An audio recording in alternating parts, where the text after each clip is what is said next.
Good evening, sisters. You guys are so encouraging. Thank you so much. I feel so privileged, and I'm very, very grateful until I find my lesson. Okay, I have it. And I've got some friends from coastal region that are here. And, wait. 1 second. I should be doing the first page and not the last page, right? Okay, cool. We're set. So many of you, let me see. There's lots of new faces that I don't really, not familiar. But you probably know me, and if you have read Anchor, you've seen my name probably a year and a half ago until now. It's still there, checked. And thank you for your prayers. As Georgia said, I've been diagnosed of an illness, and it's still here. But thank God, even though it's here, I'm here right now. And I remember coming back here, and some of the faces I saw they don't know what to say. They're like, good to have you back. And they don't want to know, and it's okay. Sometimes you don't know what to say to people when they're sick, right? They saw me good and healthy, and I come back really looking sick that time. But God is faithful. I was in a wheelchair, and now I'm walking, and I'm standing in front of you guys. So, yep, you can keep praying for me. And so I'm really grateful that I have this opportunity to share with you my journey. As I was telling Eric, if I would not write this part of my life, this chapter, if I would have known. As it's starting, I would probably crush it out and no, not that chapter. But you know what? God wrote this story for me, and I'm going to share it with you guys. I have lots of things that I've learned, but I'm not going to do that because it's going to take a long, long time. Maybe at least 2 days. So we'll just do one lesson that I've learned. So maybe we'll do it in 30 minutes, right? We can do that? Okay. So tonight I want you guys to think of a time in your life, or maybe a time, that time is now, or a situation that was out of your control. And it could be family drama. Who doesn't, right? Maybe some of you don't have family drama. A work situation, relationship, something that drove you to the edge. And how did it feel? And why is it out of your control? So you probably have an idea now. Something out of your control. What do you learn? Right? Surrender. But before we dive in talking about surrender, let's define it. As I look at on dictionary, it says to yield to the power or control or possession of another. To give up completely or agree to forgo special favor of another. Or to give oneself up into the power of another, especially, like a prisoner. You give yourself over to something. But in a battle, if you hear someone say, in battle, it's a sign that the other party had given up hope of victory. But in the Bible, the word surrender, it is to yield ownership, to relinquish control over what we think is ours. When you say, oh, this is my right, my time, my property, none of that. We relinquish that control to who? To God. And not just control, but, our will to God. And you think speakers just drink water because they're nervous, or because of my illness, I got dry mouth. So I'm going to keep drinking. Now, but I want you guys to look at scriptures with me in what the Bible say about surrender. In Psalms 37:7, different version says, but I look up yourself to the Lord, translation, it says, surrender yourself to the Lord and wait patiently for him. It's funny how when I look at the characters of the Bible that I've learned about that have surrendered to God, it's amazing how the aspect of waiting patiently comes with being surrendered. And they learn surrender as they wait. And the idea of to yield ourselves and our will to God, let's look at 1 Peter 5, 6, and 7. It says, "So humble yourselves under the mighty power of God, and at the right time he will lift you up in honor. Give all your worries and cares to God, for he cares about you." And in Luke chapter 9, verse 23, we're all very familiar with this. And Jesus said to all, "If anyone would come after me, let him deny himself and take up his cross daily and follow me. For whoever would save his life will lose it, but whoever loses his life for my sake will save it." Now, did it come to you, or have you asked yourself and say, is God really in control of my life? Or you just say, I know God is in control of my life, or I relinquished everything to God. I don't know for you if that's easy, but for me that didn't come easy to answer yeah, because I would say no. And I did, I admit sometimes I say, yeah, God is in control. But when things get crazy, I question, is God really in control? And for me, recently, that includes my health. This illness came crazy. My tongue one night just got big, and we thought it was allergic reaction, and I couldn't talk.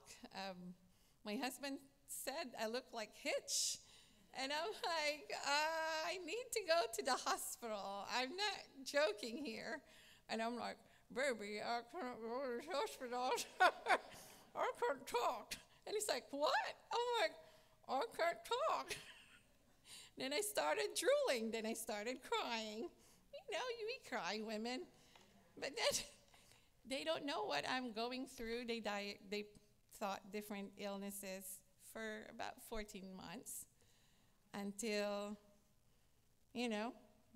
it's just here and there, pass on from one doctor to another, one blood test to another, my health. But that time, I thought, God, are you in control of my health? And that's when I just keep going. And I thought, yeah, God is in control. Even with this crazy big tongue right now, God is in control. I'm going to keep doing what I know what I'm doing. That's right. So I live life like I wasn't ill. And so now, as a church, we've been learning about generational lift. I think you guys are doing the same thing. And we've been doing from the book of Genesis. And we have great examples of people that made their choices to surrender or not to surrender. And with that, it's, if we go back to our definition, God knows. He wants us to surrender to him. But that's the amazing part of our God is he gave us that choice to surrender or not. So we look at, the first couple, Adam and Eve, they blew it. They had a choice, though. They had a choice. But they, not to be enticed by their own desire, by the deception. They could have not given in, but they did. And but I look at Abraham. Abraham decided to trust God, and I thought, I could relate to Abraham. Things didn't make sense. He went to a country he didn't know. I went to a country I didn't know. But the next part is like, God asked him to sacrifice Isaac, his son, after God giving it to him. I was like, God, that doesn't make sense. You gave it to him, and then now you want him to sacrifice. But you know what? In spite of that, he went, he obeyed, and he found reason to worship God. Thus, he's called Father of Faith. And there's more characters I can mention But I want to focus on 4 friends that went to a foreign country, Daniel and his friends. And if you guys could go look with me in Daniel chapter 1, I'm going to read from verse 1 to 15. Okay.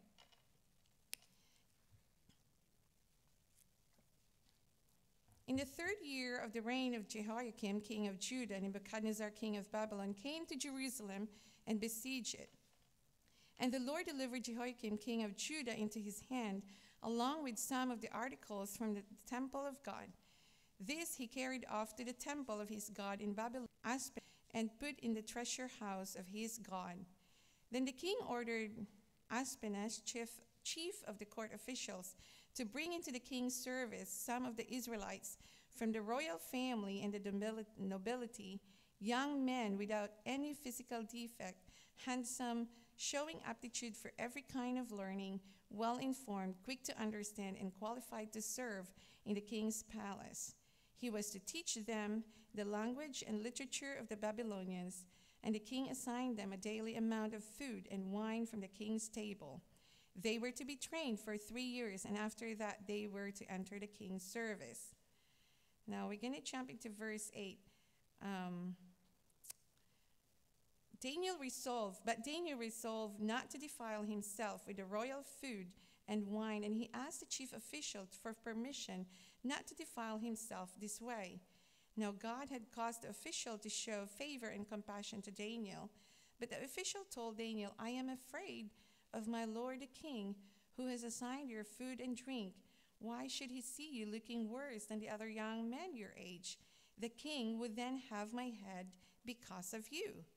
Daniel then said to the guard whom the chief official had appointed over Daniel, Hananiah, Mishael, and Azariah, "Please test your servants for 10 days. Give us nothing but vegetables to eat and water to drink. Then compare our appearance with that of the young men who eat the royal food, and treat your servants in accordance with what you see." So he agreed to this and tested them for 10 days. At the end of the 10 days, they looked healthier and better nourished than any of the young men who ate the royal food. So here you can see in verse 8 that Daniel was resolved to not defile himself. So before it happened, he's already resolved. He was prepared. You know, here in verse 11, you can see that he was speaking in behalf of the group. So it's not just not for himself. And as we look through here, we're going to look at, what do we need to surrender? And I asked myself, what do I need to surrender? These guys had, when they were taken out to go to Babylon, they already have given up the idea of, we might not be able to see our family again. We might not get married, because they understand that they couldn't get married outside the Israelites. It means that they're going to die singles, lonely, probably, would not eat. But you know what? They were resolved with that. They're even resolved that they would not eat their native food, because they might not be able to get their food that, their mom and dad would cook, or, whatever they have with their clan or their tribe. They're going to be in a foreign place. And I thought, I could relate to these people. I could relate to them. And I thought, what have I learned that I had to surrender? And my first thought is, my relationships. I had to surrender that. My future, my family's future, my time, and even, in my vanity, my appearance. And it first hit me, as like I said, we were in Guam as a military wife. There's a few military wives here. We were in Guam, and the doctor said, I don't know, after 14 months, there's a new doctor that came in, and she said, I don't know what you have.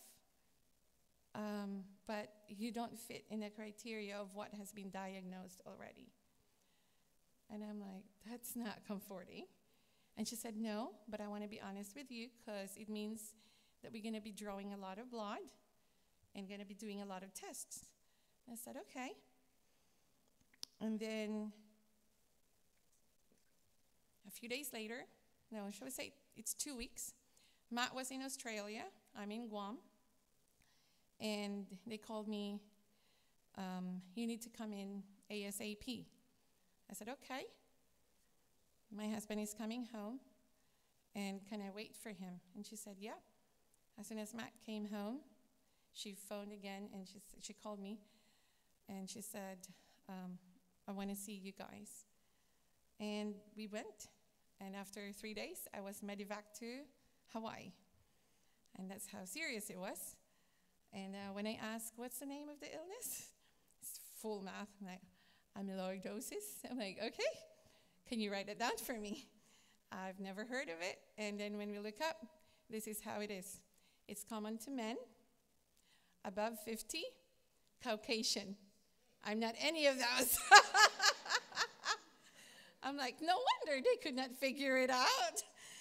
And so then I get to Hawaii, and the doctor said, you're not going anywhere. We have to find a place. You're going to start your treatment ASAP. Everything is ASAP. And you're going to go back to the mainland. I said, you're telling me I couldn't go back and pack my house in Guam? He said, no. Maybe I said 3 days, so I could at least pack my house, say goodbye to my friends there, and maybe transit to Philippines. It's only 3 hours away. Say goodbye to my family, say hi, and he's like, Sheila, no. I said, how about, then he said, Miss Wehr, no. I'm like, oh, okay, no. But that was really hard. At that moment, I just cried. I was like, that's very hard that I don't have, that there might be a chance of me not being able to see my family again. Because after a few days, I was told that I have 12 months to live. And that was November 2015. And that was 19 months ago. Amen. But then my kids were there during that time, but they put them in a different room. And I thought, I look at my kids, and I had to be surrendered that, okay. I said I'm not going to cry on this part. I practiced this many times. The idea that my kids would grow out without me. That I thought my husband would grow old. And I told God, I'm like, God, I just want to see a redhead turn into, I don't know, gray, or they won't turn black, but I just want to see a redhead grow old. So you will see my husband. He's definitely a redhead. But that's all I asked God. But you know what? It's been 19 months, and I'm seeing him grow old every day with me. And what's amazing is I knew that in this process, I've realized and gathered and I guess been resolved that my kids have lots of moms-to-be and aunties that has been praying for them. And knowing that when I told God, I just want to see my kids become disciples, and that I would be able to see them choose who their godly husband and godly wife to be. And I thought, even if I won't be there, God will make that happen because we're in the kingdom. And that's the blessing of being in the kingdom.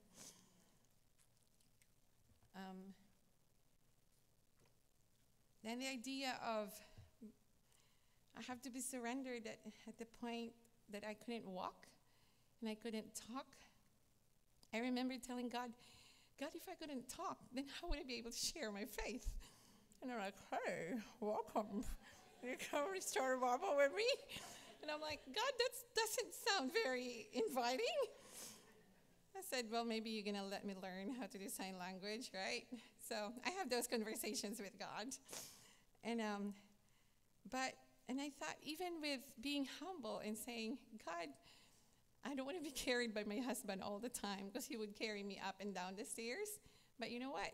God taught me that it's okay. Let your husband carry you. And he does. And even in my appearance, I have to give that up and say, God, I have to be surrendered. There's days my kids call my belly, my monster belly. Because of my illness, it's affected. So there's days it's really big. And there's days that I have a flat tummy. And my hair. My first, after the questions of leaving, moving, packing my house, my next question to the doctor is, would I lose my hair? And the doctor just gave me a big smile. Not right now, but maybe if you need to go through stem cell transplant. And I'm like, okay, at least I can keep my long hair for now. And yes, I lost my hair after stem cell, and I'm grateful for my friend Ariely teaching me how to do my hair. And here you go. I have a nice pixie cut. It looks like I have a haircut. Let me see. Everything had changed for me, drastically, physically, my diet. I'm Filipino, so I love my soy sauce and everything. And I couldn't do that anymore. I had to change it. And, you know, little things like that. And I have to trust God. And that's the main thing, is I have to trust God. That even going to the doctors, I'm in the best, I feel like I have the best doctors that we prayed for. And I thought, man, if these people in the Bible, if these four friends, had got to a point that they didn't compromise, there is something in them. And so I look at it and I was like, this is it. They trusted God, and I need to keep doing that. Even there's times that I don't want to trust. I have to make the choice to trust. So turn with me in Daniel chapter 3. We're going to jump in different verses to get the idea of how they get there. Follow with me, chapter 3. Let's read 1 and 2. King Nebuchadnezzar made an image of gold, 60 cubits high and 6 cubits wide, and set it up on the plain of Dura in the province of Babylon. He then summoned the satraps, prefects, governors, advisors, treasurers, judges, magistrates, and all the other provincial officials to come to the dedication of the image he had set up. Then let's jump in 4 and to 6. Then the herald loudly proclaimed, "Nations and peoples of every language, this is what you are commanded to do. As soon as you hear the sound of the horn, flute, zither, lyre, harp, pipe, and all kinds of music, you must fall down and worship the image of gold that King Nebuchadnezzar had set up. Whoever does not fall down and worship will immediately be thrown into the blazing furnace." And let's jump in verse 8. At this time, some astrologers came forward and denounced the Jews. They said to King Nebuchadnezzar, "May the king live forever." And now from verse 12. "But there are some Jews whom you have set over the affairs of the province of Babylon, Shadrach, Meshach, and Abednego, who pay no attention to you, your majesty. They neither serve your gods nor worship the image of gold you have set up." Furious with rage, Nebuchadnezzar summoned Shadrach, Meshach, and Abednego.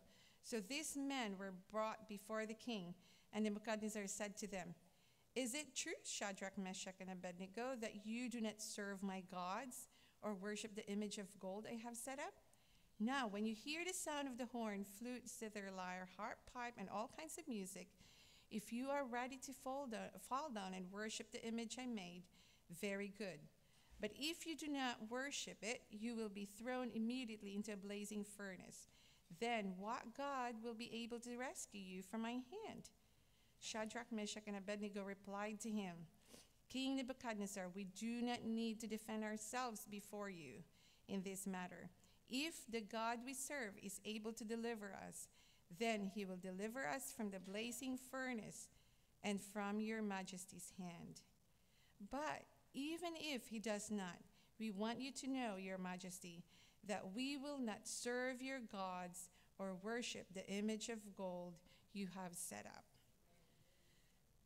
Now, if you can see here, this guy stayed together. If you read the name Shadrach, it's always with Meshach and Abednego. They're all together. And what I've learned from that is they just stick together. What does that mean for us, for me? You need to surround yourself with people that you have the same mind, that have, the world says the positive people. But it's the godly ones. And for me, I am blessed with this one. I have friends all around the world, literally. And I think even when I'm sleeping, there's people that are praying for me. I just remember as soon as I got diagnosed, when we were in Hawaii, Megan and Jessica, Australia and New Zealand, they were there. They just I said, no, you don't need to come. Maybe I'll see you when you go to the States or something. And they're like, nope, we bought our tickets. We're on our way. And I thought, wow. And so from there it started. Megan started a group, and she thought with women that, have just godly women that she put in there that we both know, are mutual friends. And from there it started, and that group keeps getting bigger and bigger. But I am very grateful. That's the group that I pour out my heart with days that it's not very good, and good days, and able to share victories and challenges. And I am grateful for the times and their inputs, their encouragement, their prayers. And I know that many of you have been praying for me, and I feel like God must have been like, okay, I hear Sheila's name again. Oh, there's Sheila's name again. Oh, no, it's over there from this land, on this one. And I just thought, I'm sure God resolved not just my prayer, not just my kids' prayers, but everyone's praying for me. And what a blessing being in the kingdom, to have those kinds of relationship. And I look at these guys, they knew the God whom they serve. Now my question to you guys, do you know who God is? Like, really know God? Because these guys didn't just, we're going to, we're going to be an exile now. Now who is God? Wait, no, they've known him already. And therefore, when calamity hits, when they were isolated from their parents, from their teachers, they know who God is. They had a habit. If you look at their friend Daniel, he prays morning, noon, and evening. And therefore, the people that doesn't like him knows him. And he was public about it. And I presume that these guys have the same thing. Why the other people are envious for them, with them? I don't know. Now I'm confused. They're envious with them because they know they stand out. My husband said like a sorta, what is it? Yeah, like that.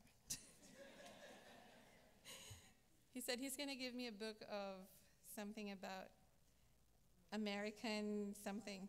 And I'm like, it's okay, baby. I will laugh with you. So, sore thumb something. You stand out like a sore thumb. Is that what it is? Yeah, I got it. Okay. Now, so these people are resolved not to compromise. And I thought for me, this would be hard. But then as I pour out my heart to God, I realized that if I want to worship God until my dying day, I asked myself many times, where would I go if I would leave God? Or what would I do? I don't know, where would I go? I would rather have God if I'm dying. And if I really die, I want to see God. And for that to happen, I had to stay faithful. And there were many times that I couldn't sing because, like, I'm out of breath. My tongue was big. Who wants to sing hearing that, right? Rah, rah, rah, rah. But it's okay. God still knows that I'm singing. So, but part of my worship is, before I even got sick, is I sing. So when I got diagnosed, I thought, well, I couldn't really sing. And I couldn't sleep because of my sleep pattern was so whacked with moving from one place to another, with the medication. I told my husband, I said, Matt, do you think I could get a piano for Christmas? I got diagnosed in November. And he said, well, why not? Let's go shopping, And we had the Navy pays for our stuff. And we thought, well, I guess we have an extra amount as we look at our budget. I'm like, hey, Christmas, this is my present. And then everyone was sleeping, and at night, I'm awake, and I put my headphone on. I start playing, and that's my worship to God. Many times I cry as I play. I couldn't see the keyboard, but I could still feel it. And I sing songs like, you're a good, good Father. It's who you are. And I thought, God, that's who you are. It doesn't change. 10,000 reasons. I'm like, in spite of this illness, I could still thank God. Many, many things that I could be thankful to God. Songs like, I Am Not Alone. There's a new song that, I don't know who sings it, but if you're listening to Caleb, my kid says Caleb. I don't know what's the title of the song, but it says, but even if you don't, my hope in you. Who sings that? I don't know. But knowing that even if God will not answer, I'm still my hope is still in him. And so many songs that I would sing. I would sing in my head. I would playing the piano, just so I could worship God. But I didn't do this just because I was sick. I've been doing this beforehand. And I've got scriptures already in my head. I don't want to have the whole lights, the living room lit up. We're living in a generous couple's household. And some of my favorite scriptures are, I have my quiet time notebook here. And some of them I wrote, like Isaiah 43:2. When you pass through the waters, I will be with you, and through the rivers. They shall not overwhelm you. When you walk through the fire, you shall not be burned, and the flame shall not consume you. Psalms 36:5-9. Your love, O Lord, reaches to the heavens, your faithfulness to the skies. Your righteousness is like the highest mountains, your justice like the great deep.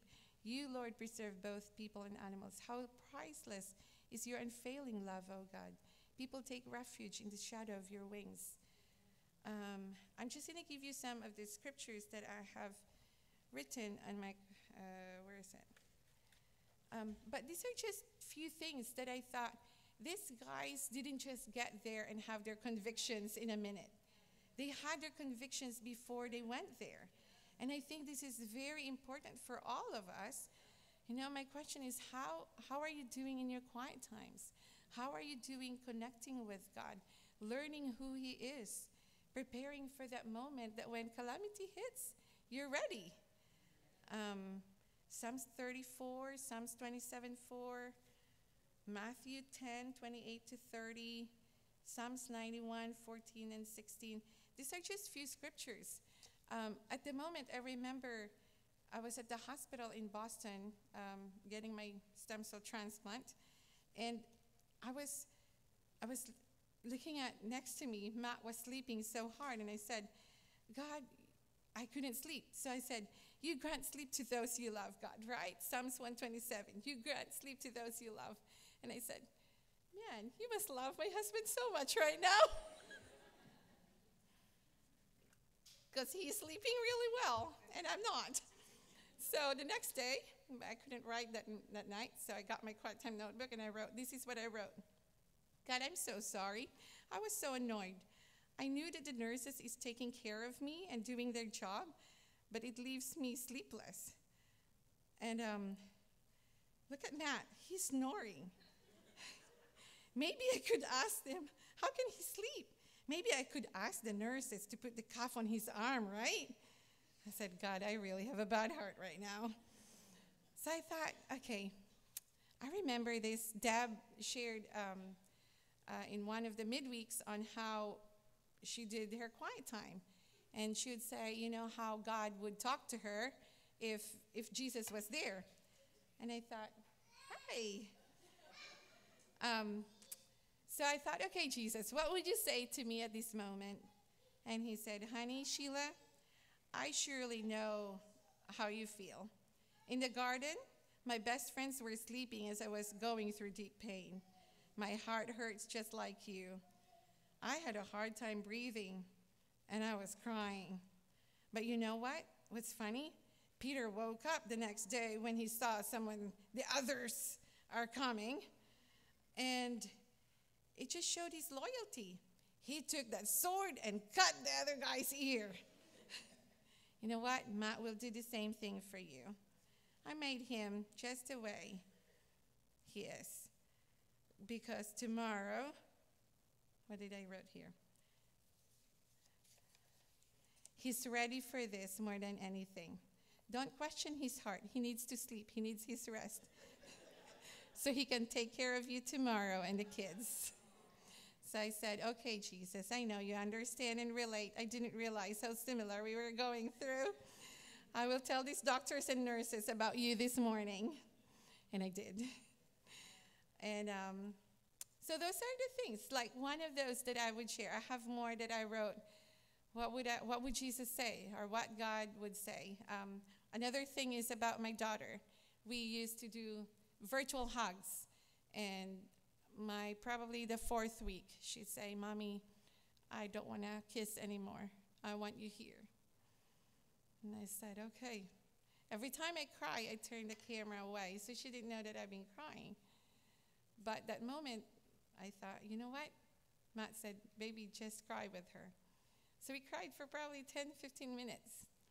And after I put down the iPad, I'm like, okay, God, now what is the message here? I'm really hurt right now. I just want to keep crying. I don't want to stop. And then Jesus said, God, at that moment, I pulled out my quiet time notebook. And as I was in tears, I started writing. And he just said, you know what? This is not Jesus, it's God. I'm talking to you, my daughter, and that it's okay.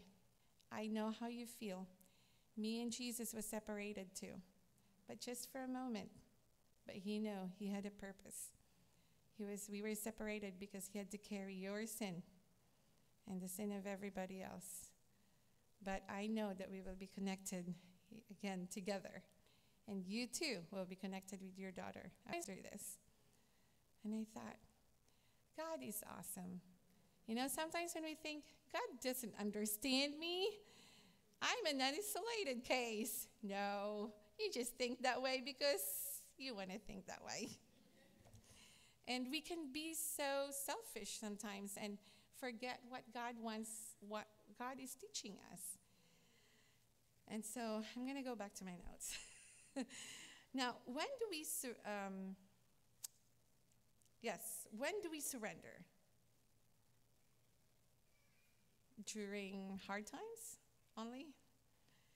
For me, surrender is every day. I never get used to not eating unsalted food. I still crave it. I still want to run with my kids. I still want to play with them. My son, after almost 2 years, still prayed that Mama would run again, because that's how he remembered Mommy, the healthy Mommy. And, you know, I went through this stem cell transplant last October 2016. We all thought it would work. And last April, I went back, and we found out, confirmed, it's back. My illness is back, and I'm on 3rd round of chemo again now. It's been 3 months. I started chemo again. And I had to keep trusting God. And It doesn't mean that, oh, I'm going to stop now because I'm done with stem cell transplant. And but you know what? I look at Jesus, our greatest example of surrender. When he was walking with his disciples, he was reminded every day that he is with people whom he loves, but he knew that unless he dies on the cross, we cannot have a relationship with our Father. He knew that. And that must be so hard that that's all he sees every time. Now, for our last scripture, I want you to look at in Philippians 2, 5 and 8. 5 to 8. It says, in your relationship with one another, have the same mindset as Christ Jesus, who, being in the very nature of God, did not consider equality with God something to be grasped. Rather, he made himself nothing by taking the very nature of a servant, being made in human likeness and being found in appearance as a man. He humbled himself by becoming obedient to death, even death on the cross. Jesus gave up his rights of being God. He took on humanity. He carried up our sins just so we can have God. That means death, even death on the cross. We all know what that means. Like I said earlier, we have a choice to surrender or not. Now, is God enough for you? Is your salvation enough? I was reading, as I've been preparing for this, I've read a book, Victory of Surrender. I read that before, but it had a different meaning this time as I was learning it again. Victory of Surrender by Gordon Ferguson. He said, surrendering is not a once and for all accomplishment. It's a daily challenge. But with each victory comes peace inside that is truly beyond comprehension. The victory found in surrender is available and attainable to all who are determined to gain it and keep it. Now, what is it that you need to relinquish control to God? What are good habits that you should develop if you don't have one, or if you do, that you need to keep doing? And who are your friends that you're surrounding yourself with that would help you in this journey to relinquish your control? Because it's not, I mean, for me, there's days that I feel like I want to take that back. I don't want everything given to God. Just a little bit, God. Just a little bit. I want this part of my life. I want this control. I think especially women, we love to control things, right? But this is giving everything of ours. We relinquish it to God. And we need those friends, those faithful friends to tell us, I don't think you're surrendered to God. I don't think you're trusting God right now. And I tell you, it is very important to surround yourself. It's very valuable for me. So that's the lesson I wanted to share with you guys tonight. Thank you for listening. I'm very grateful.